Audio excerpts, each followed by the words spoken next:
gonna make another video. Okay. Now, I have this cousin named Steve, who I used to think of as a father. And he's been throughout my life. Most of my life he was there. And he was like a father to me because my dad wasn't around. And for some reason I actually thought he was my uncle. And so I ended up calling him Dad. There was many times where I called him Dad. He had no problem with that. And we hang out and we had a great time. You know, I'm 41, he's 55. So you can kind of tell how far ahead he was, you know, when I was a kid. But, I mean, we hang out. We went to Kansas City. He used to sell metal to scrap yards up there. And one time I got bit by a dog and he had to take me to the hospital. We went fishing. We have done so many things together. It was really great.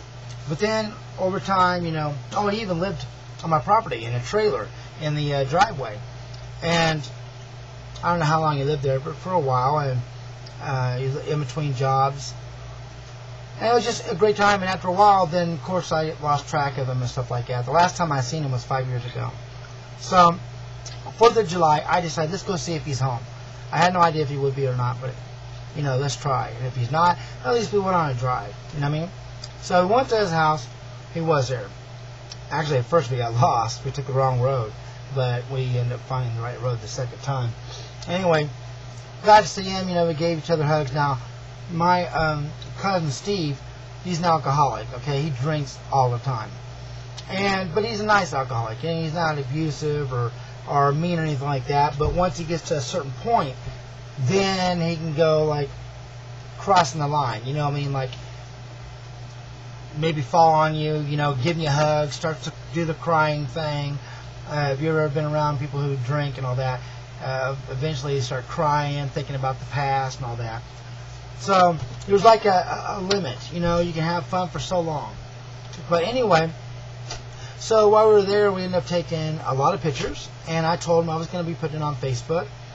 And he had no problem with it. And also he had some guns there. He had like 2 rifles and 2 handguns.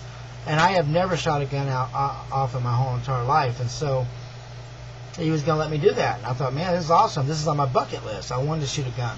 So me and Chelsea, we ended up shooting the gun and had a fun time. We shot rotten eggs in the backyard.